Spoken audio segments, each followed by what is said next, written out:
So yan, dito na tayo. Ang ganda ng daan dito, aspalto tapos napakalawak. Pero check natin kung hanggang saan. So hanggang doon lang. Dito 2 lanes na naman. So nandito ngayon tayo sa may Pitbig, Ilocos Norte.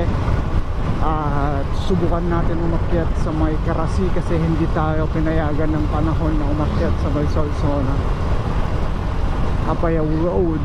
Sana tayo puntahan sana natin yung Mount Kilang, kaso hindi kaya. Kaya wala, dito lang muna tayo, hoping na mapuntahan natin yung magandang daan. Right, let's do this.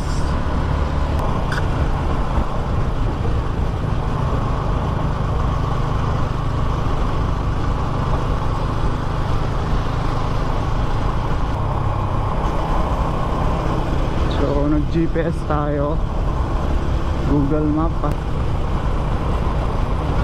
hoping na makapunta tayo doon.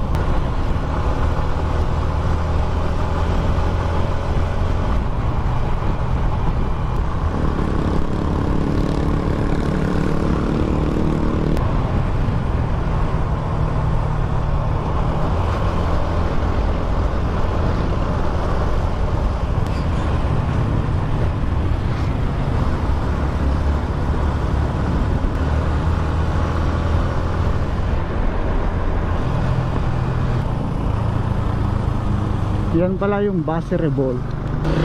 So nandito na tayo sa may sentro ng Bintal.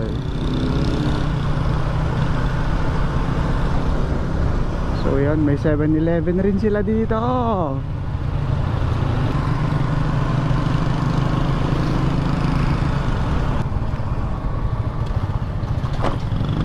So grabe naman to. Ewan ko kung tama yung dinadaanan namin. Well, papunta naman sa bundok to, kaya hoping na tama.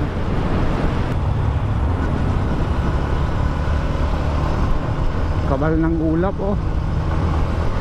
Grabe. Ngayon nga lang kami magkakaroon ng paligitan para mamasyal, to reconnect with nature. Tawas ganito ba, umuulan.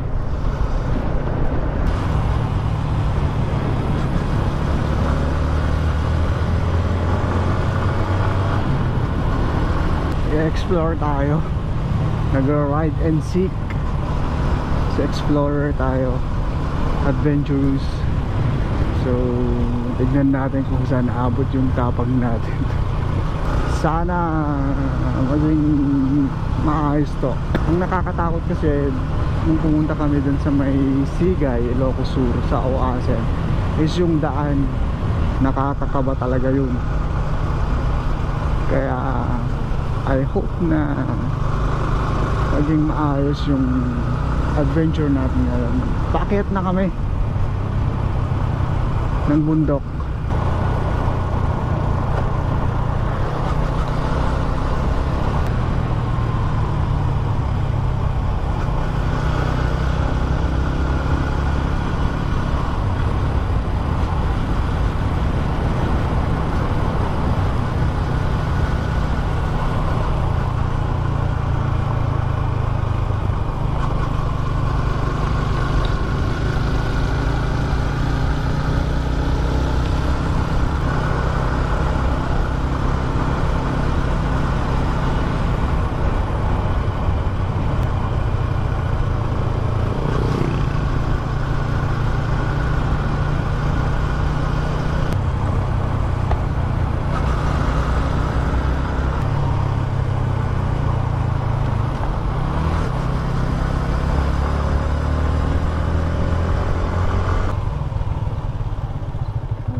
Ay, deta. Ano? Kaya dito pag naantan, dire-diretsyon to.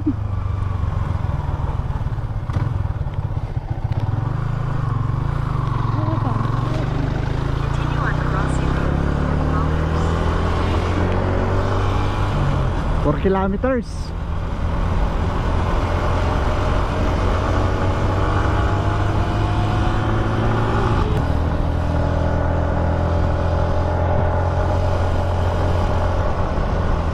So yan, let's see kung anong makikita natin dito, pero I think ito yung daan papunta doon kasi ito lang yung bagong daan eh, kasi Karasi route to.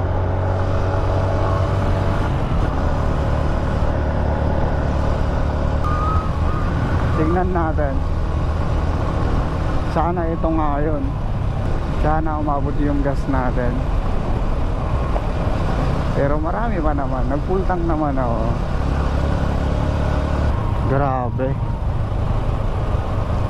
Napakaganda nito pag na-develop na or pag natapos na. Marami pang kailangan gawin dito. Marami pa.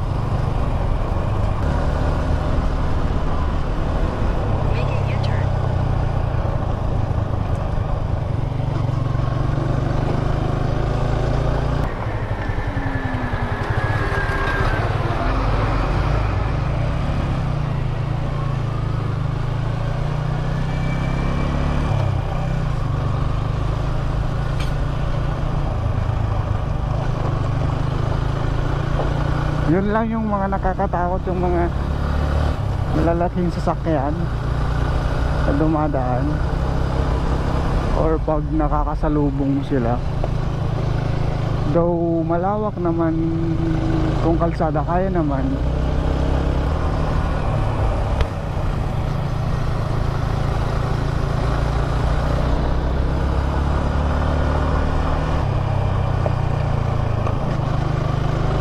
Ito na ba yun?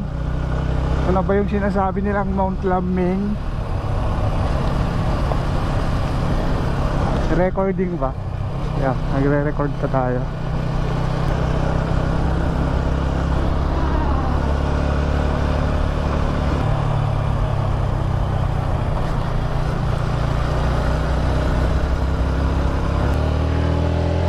Sheesh! Grabe oh. Wow, bakit yan no? Yung tarik. Pero sige, try natin. So may ambon-ambon na. Pero let's try to conquer this hill. Apakataas. Segunda tayo. Wow, tignan nyo yung view. Grabe. Sundan natin hanggang sa may dulo ng semento. Ayun. Malayo pa pala. Ayun oh, may mataas pa doon. Wow. Alam ko kung ano ang wow. Ganda. Alam ko kung sino may project nito. I think Nortec yung may hawak ng project na ito. Grabe. Wow. Okay. So po. Ayan. So try natin pumunta doon. Sir. Alright. Ayan. Daming mga equipments dito. Tantas na oh. Rainbow. Wow. Tanaw na natin yung buong Ilocos Norte. Wow. Tantas.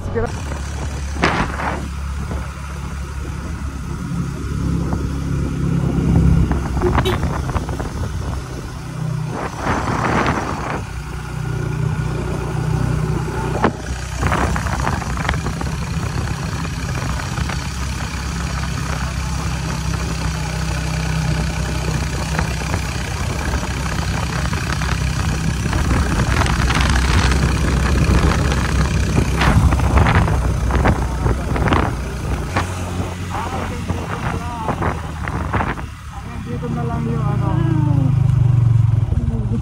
yung daan.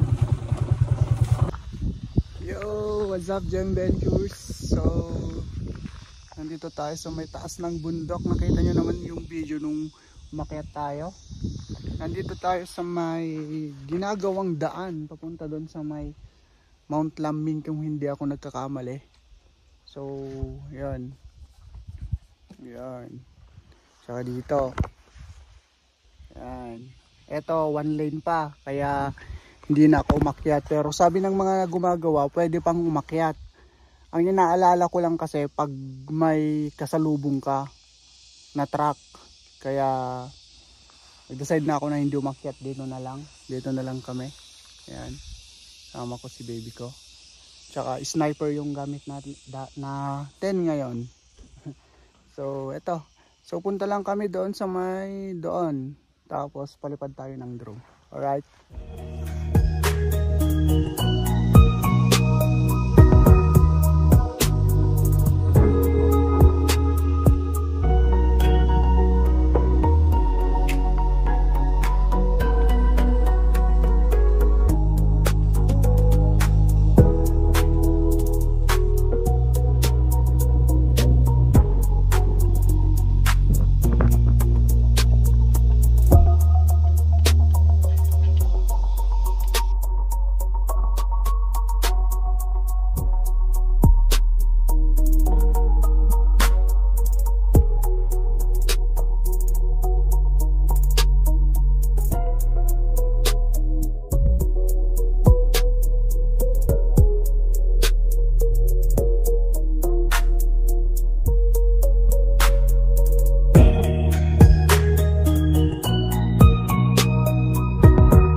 What's up guys? So yun, Gem Venture ulit here.